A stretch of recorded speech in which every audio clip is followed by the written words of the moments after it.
Over the last days, there have been questions, and of course over the last months and years there have been questions too. But over these last days, the specific question has been asked: what is it that binds the levels of Satchitananda together? Existence, knowledge and bliss.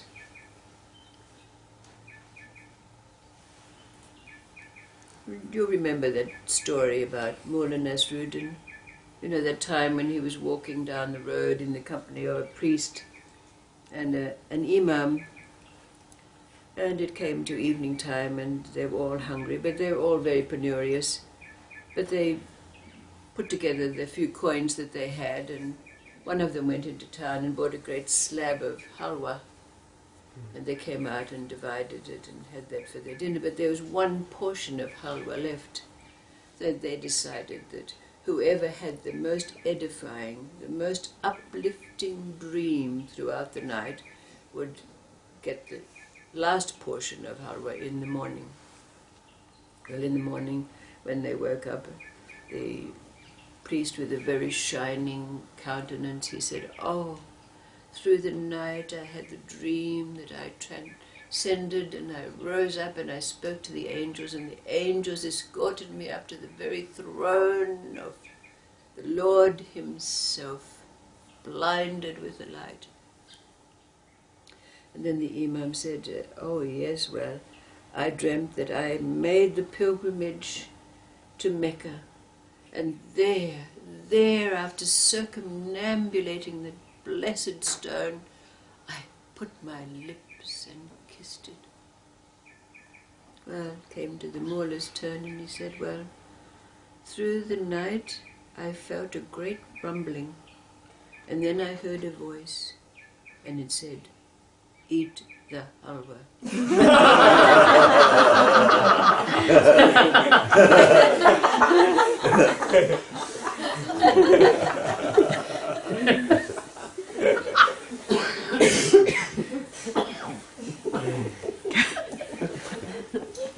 So then there were two brothers. One was very rich and one was very poor, and the poor brother acted as a servant in his brother's house. But one day the poor brother was standing at the gate keeping guard when along came this tiny little man, and he had a golden pointed cap on his head, and he was carrying a bag that appeared to be filled with coins. And so the poor brother said to the little man, "Well, who are you?" And the little man said, "Well, I'm your brother's luck, and I've come to bring him some more wealth." "Oh," said the poor man, "perhaps you can help me to find my luck. Do you know my luck?" And the little man said, "But it's no, yes, I know him, but no good even talking to you about him." "Oh, please," said the poor man, "you see the circumstances in which I'm living. My children are starving. Please, won't you tell me where I can find my luck?" So the little man conceded, and he said, "Well, it's very difficult," but he said, "I'll tell you." He said, you follow this road along here and you'll come to a barren field. It's not there, but if you walk through the field, you'll see a lot of lucks all lying asleep." He said, "Well, it's not there." He said, "But pass through that field and you come to another field, and there you'll see a lot of lucks that are just waking up, and you'll see them waking up and stretching and scratching themselves." "No, not there. But go through that field and you come to another field, and there you'll see a lot of lucks that are all sleeping.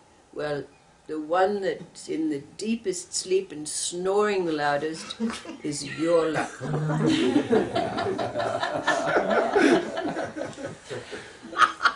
So the poor man set off, and sure enough he traversed the barren field, and he went through the field of all the fields of the one that were all fast asleep, and then he went through the ones that are starting to wake up and scratching themselves, and he went into the field. Well, there it was, with all different levels of snorts and snores going on.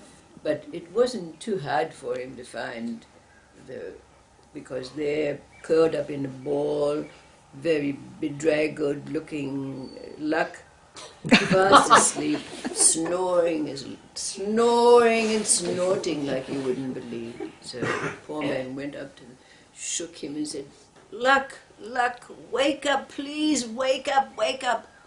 But nothing happened. So he shook him some more, and finally he said, Luck, you've been asleep long enough. My children are starving. I lead the most abject life. Wake up, you've slept long enough. Well, his sleep finally woke and opened one eye and looked up at him. And without saying a word, his Luck just put his mangy-looking hand into his unkempt and dirty vest and brought out one silver gulden, and he gave it to the poor man, and the poor man said, well, what can I do with this? And his Luck rather sleepily said, oh, something. And when you get to the market, buy the first thing that is there for the value of one silver gulden. And then his Luck went back to sleep again. So the poor man went off, and sure enough, on his way home, he came to a marketplace. And when he went into the marketplace, there was an old woman carrying around a hen and saying, hen, one silver gulden for this hen. Well, of course, this is what he was told to do, so he bought the hen and took it back to his house. But of course, by this time he was very, very tired, so he himself lay down to sleep, and the hen flew up into the rafters and herself went to sleep. Well, in the morning, he was telling his wife what had happened, and they looked around for the hen, but when they looked up, they could see something glistening up there. So the poor man climbed up, and there the hen had laid a golden egg. Well, of course, the poor man took the golden egg and he went out and sold it at the market. He was able to buy lots of food for his wife and his children, and he was able to start himself a poor business, and before long he was very rich. You could ask, what's this story got to do with answering our question? But if we look, as we did the other day with another story, about what word would we transpose in our life for the word luck? And in answering that, finding within ourselves a word that is luck, but has another description from our own experience. Could it be, is it possible that in finding this, we not only find what it is that brings those three together, but we also answer the question that's been asked so long ago about what it is that happens, what it is that's created when stillness and movement meet. But first of all, if we look at this word luck, what word would you transpose, use instead of luck? Have you ever in your life said, oh, this has happened to me because of my luck? I don't think so. I never have. So what is it?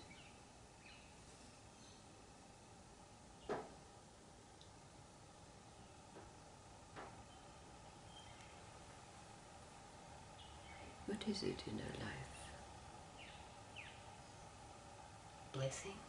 Blessings, yes. Ah. Grace. Grace, yes. But if we're looking at something that's there all the time, like that, this that unifies those three levels, Is it grace? Is it blessings? Or is it that, and yet we only see blessings and grace as being something that comes from time to time, whereas this is permanent. It doesn't go away, it's always there, when we're present, of course. So what other word would we give it?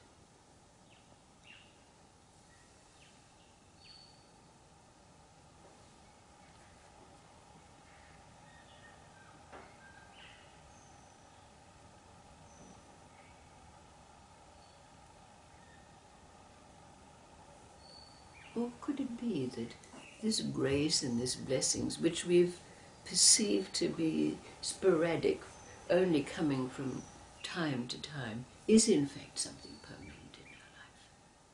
Is in fact something that's there all the time, but we're not really aware of it until we have an aha moment. Could it be? So what other word would we give it then? Because grace and blessings are always going to have the connotation of being something that just is rained down us at some special times. Isn't it so? So what is this thing that's permanent? Permanent, always there, Awareness. when we're present. Awareness is there, yes. But awareness is sensory. Awareness is to do with the senses, isn't it? And this is something we know which is beyond the sensory experience, isn't it? It's there all the time. Like karma or destiny. Yes. Divinity. Energy, of course, yes. Knowing. And then knowing.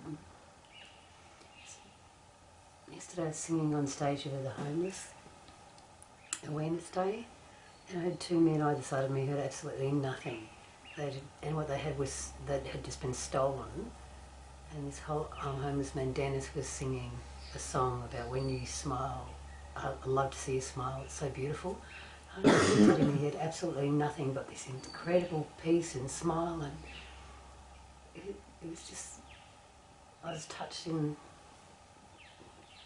how someone with absolutely nothing had everything. Yes, And right. he, Right. Yes. sorry to share that. So I just felt, I don't know, this overwhelming feeling of joy. Mm-hmm.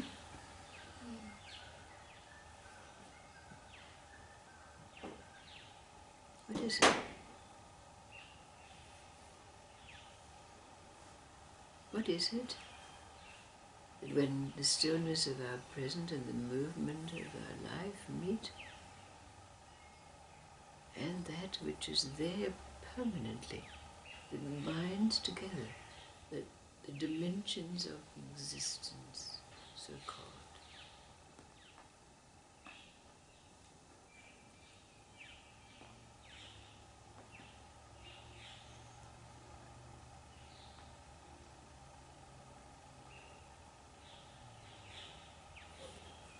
It's simple if we go back to these simple stories, because we can go behind their meaning, go deeper than their meaning. Luck, luck. What is luck? Gratitude. Gratitude is the outcome of it, isn't it?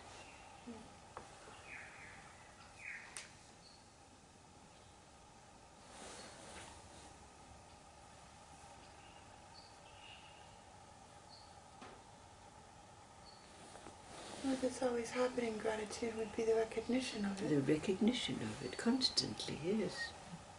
Which of its nature brings the feeling of joy no matter what it is.